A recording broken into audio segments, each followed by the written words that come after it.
President Sara nagsalita na. Nako, kapabayaan at bisyo. Napangiwi. Ayan mga kababayan, napangiwi singiwi. Yan po ang ating aalamin at bibigyan ng reaksyon sa video ito.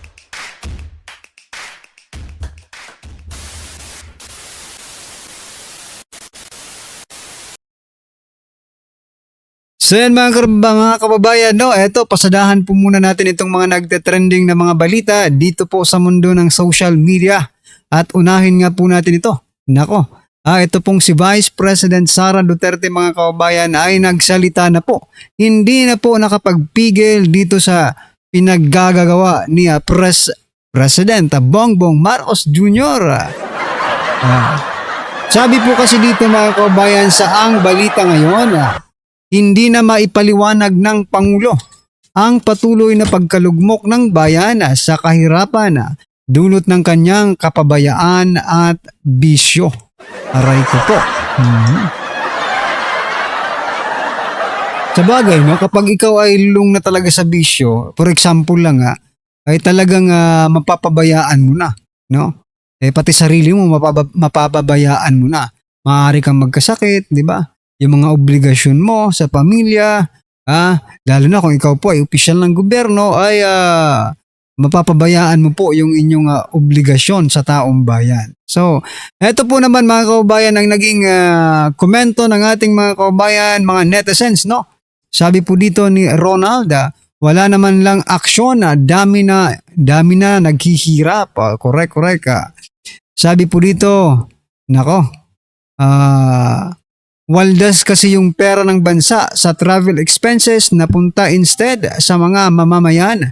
Sino yung kaliwat kanang yung travel? Oo nga.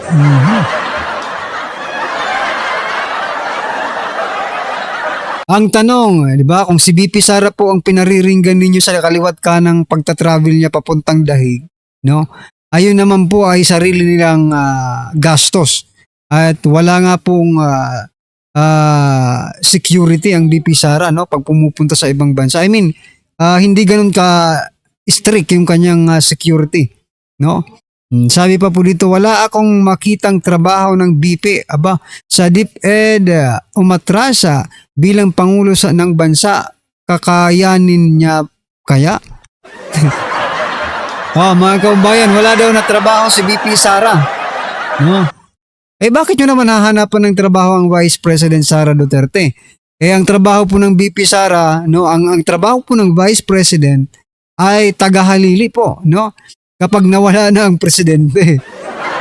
So hanapan nyo muna ng trabaho yung presidente. Maray ko po, Eto naman, sabi po dito mga kababayan ni Quintana, kahit anong bus ninyo, BBM pa din daw sila. Oo nga. Wala kaming magagawa dyan. Kung hanggang ngayon ay bulag pa rin kayo, no? Kasi hindi raw apektado siya ng mahihirap. Nga, hindi siya apektado kung naghihirap yung mga mahihirap. Mga kababayan, totoo naman. Yes, tama po. Bisyo. Ayan bisyo, talaga negative. Ang Pinas, pray for Sara. Yan mga kababayan, no? Doon po sa mga nagko-komento ng mga hanggang ngayon ay nagbubulag-bulagan pa rin, no? We accept your comments, no? Kasi lahat naman po tayo ay entitled, no, to comment whatever it is, no? We respect, no? Pero sana naman nang balansehin nyo naman kasi nagmumukha po kayong tanga. Diba? Nakikita nyo nang lugmok na, diba?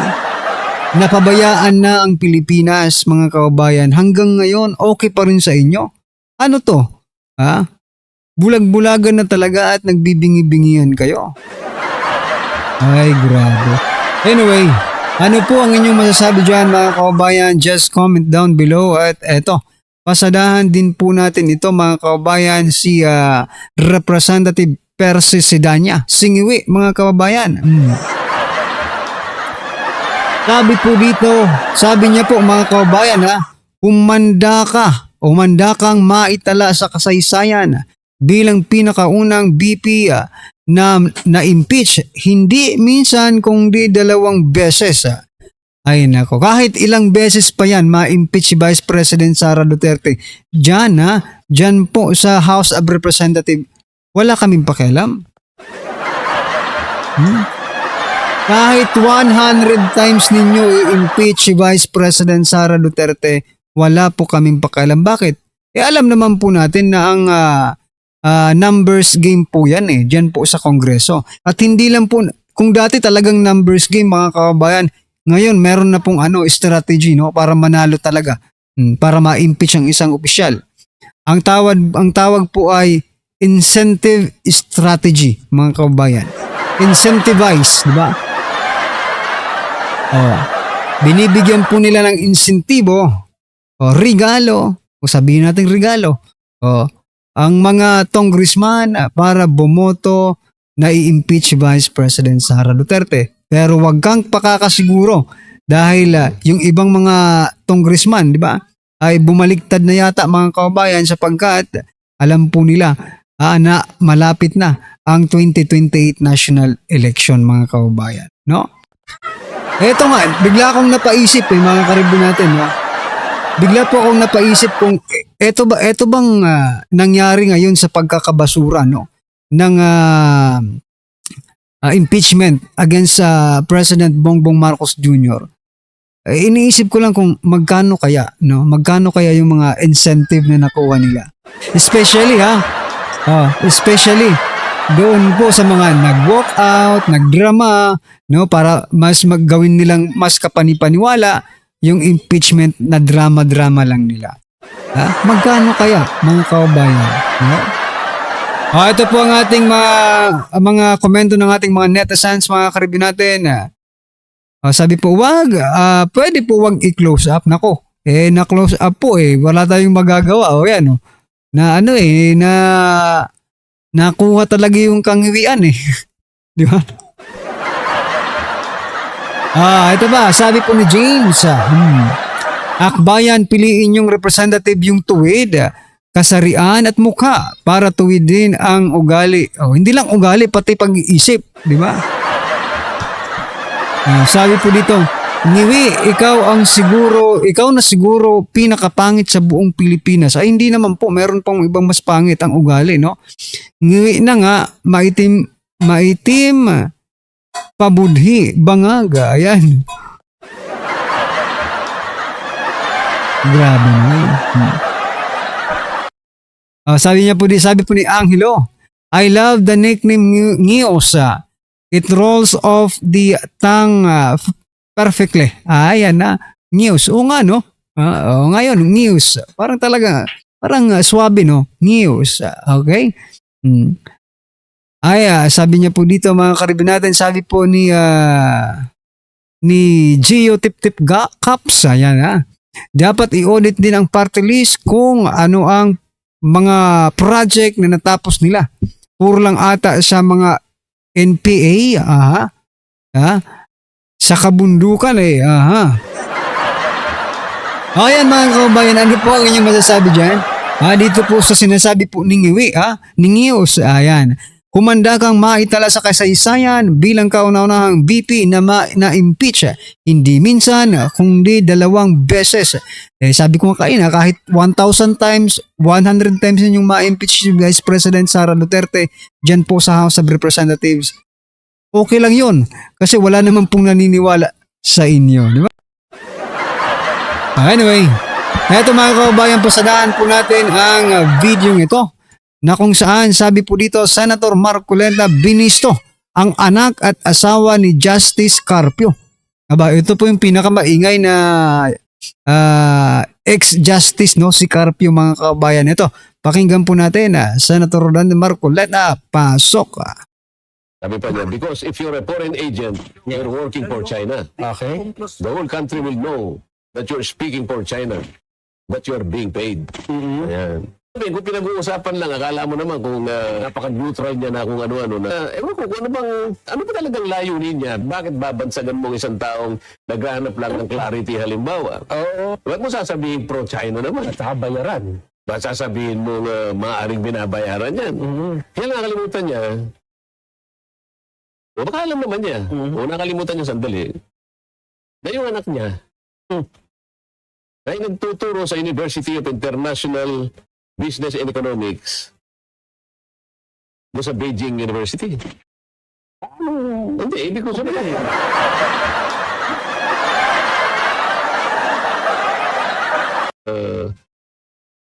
For example, yung anak ni Carpio, no, nagtuturo pala sa Beijing mga kabayan ay, persona non grata din ninyo para makaano rin kayo, di ba? Para maramdaman ang patas, di ba? I'm not saying na kumakampi tayo sa China. No, kasi kung ano po, alam niyo po yung yung law of ang tawag dito, cause and effect, di ba?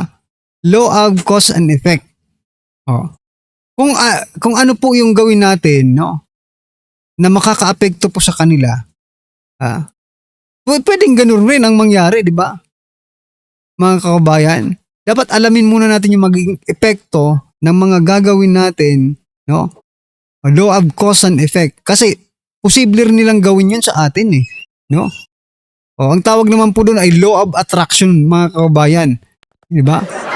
Pag ina-attract po natin sila na makipagdigma sa atin, nako, hindi natin alam kung baka gustong-gusto nila yon or baka, di ba?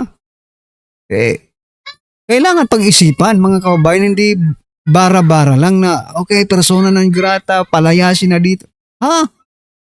Dito sa sigalutan sa South China Sea, claimant din ng Vietnam eh. Oo, tama. Dapat sana magpaka-neutral na lang siya eh. Oo. Kasi ang asawa ni Justice Carpio, Vietnamese. So claimant, tapos, ano ba? Meron akong napakinggang interview kay retired Supreme Court Justice Antonio Carpio. Kung di ako nagkakamali kanina or kahapon, na ang sabi niya, siguro panahon na para amyendahan itong Foreign Agents Act of 1979. Ito po yung batas kung saan ay merong mandatory registration, ililista, itatala ang mga agents o yung mga tao na ginagamit ng mga dayuhang bansa para mag-lobby, magpahayag ng mga interes ng dayuhang bansa. Bakit? Ano bang context ito? Parang ang pinaparinggan niya rito ay gumagamit di umano ang China ng ng mga trolls at ng iba pa para yung kanilang narratives ay ipakalat sa ating bansa.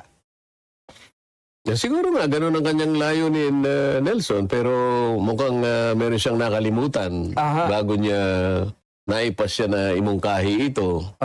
Kasi sinasabi nga na kailangan ma-revise yung ating Foreign Agent Registration Act. 1970 rin pa pala. Para matrack natin ang mga Pilipinos na binabayaran ng China. No? Sabi pa niya, because if you're a foreign agent, you're working for China. Okay. The whole country will know that you're speaking for China, that you're being paid. Ayan. Yan ang nakalimutan niya. O baka alam naman niya. O nakalimutan niya sandali. Na yung anak niya ay nagtuturo sa University of International Aray Business ko and po. Economics doon sa Beijing University. Nako. Nagtuturo na naman eh. Ha? Hindi, ibig ko sabihin, binabayaran ka ng China, di ba? Hindi ka kaya nakapagsasalita din. Oo nga.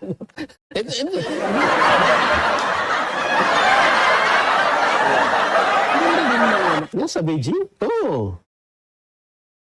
At pagkatapos, di ba, ang ito sa sigalutan sa South China Sea, claimant din ng Vietnam eh. Oo, tama. Dapat sana magpaka-neutral na lang siya eh. Oo. Kasi ang asawa ni Justice Carpio, Vietnamese. So claimant. Tapos, ganun ba? Ibig ko sabihin, kung pinag-uusapan lang, akala mo naman kung talagang napaka-neutral niya na kung ano-ano na. Kasi nga, ewan ko kung ano bang, ano ba talagang layunin niya? Bigla na lang siyang papasok sa isang pag-uusap na kamukha nito. Ako naman, naghahanap lang naman ako ng katotohanan. Dinidiscuss lang naman natin Oho. kung anong dapat natin gawin. Para sa ganun, lalo nating palakasin ang pundasyon ng claim natin kung nakahanda na tayong makipag-usap talaga.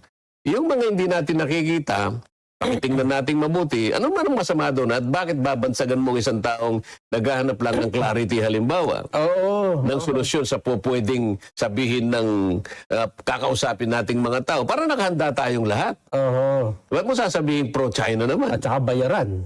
Sasabihin mo maaaring binabayaran yan. Ito pa namang napakaliit na usapin na ito, kinakailangan bayaran ka pa, makukuha mo na mo talagang mag-aaral ka. Ang problema, silang nagumpisa kasi nito eh. Nagkamali sila mula sa kanilang pananaw na yung exclusive economic zone ay parte ng ating teritoryo. Dito siya unang nagkamali. Ngayon pinipilit niyang ayusin. Ewan ko, paano mo pa may tutuwid dito? Inasabi mo na noon pa. Oo.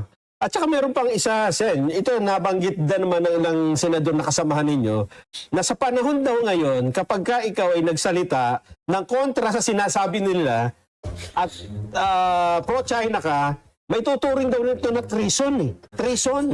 Ano ba ang... Natawa na rin yung iba eh. Nakakalam ng batas eh. Ano ba yung treason? Ang gusto nilang naratibo kasi, yung, kung ano lang yung iniisip nilang tama eh. Aha. Akala mo kasi, kung umasta, akala mo sila talagang nagmamahal sa ating mga kababayan eh. Mariringgan mo yung isa doon. Ano mangyayari sa ating mga fishermen? Yung ating mga mangingisda? Gaganyan-ganyan nilang. Kailangan malaman nila na may nagtatanggol sa kanila. Eh, ba't di sila pumunta ron para silang mag-guide sa ating mga fishermen? Paano mo gagawin? Wala naman silang ginagawang pamamaraan. Abuti nga ako, nung makausap ko yung ambassador, pwede ba nating mapag-usapan sa susunod na mga panahon? Magsimula tayo kako sa traditional fishing rights. Yes, Mr. Senator. Sabi niya. Kasi itong mga bagay na to, sabi kong ganyan, ay mga private rights lang ito. Malayong malayo sa pag-uusap tungkol sa mga teritoryo. Kasi kako nagawa nyo sa Vietnam. Ayun nga, oo. Nagkabarilan pa kayo dyan eh. Nagkabarilan kayo dyan. Pero nagawa nyo ng paraan. Naayos nyo yung pangisdaan sa inyo. Totoo. Meron din kayo sigalutan ng India. Naayos nyo rin. Nagkabarilan din doon. No? Kanyo. Kamuntik ng nagjukler. Naayos din. Sa Japan. Ngayon mas matindi. Naayos nyo rin yan. Oo. Tayo So, ba hindi naman pala imposible dito. Tayo ba naman kako, hindi natin maayos. Yun ang gusto namin gawin eh. Oo. At kung Pero ayos tigilin lang sana natin yung patotsadahan. So napakatalino talaga ni Senator Rodante Marcoleta, palakpakan po natin. Oo nga naman mga kababayan, kung nagawa po nila na ayusin po doon sa mga ibang bansa na mas makapangyarihan pa sa atin, like India, no? India mas makapangyarihan pa yan sa atin mga kababayan.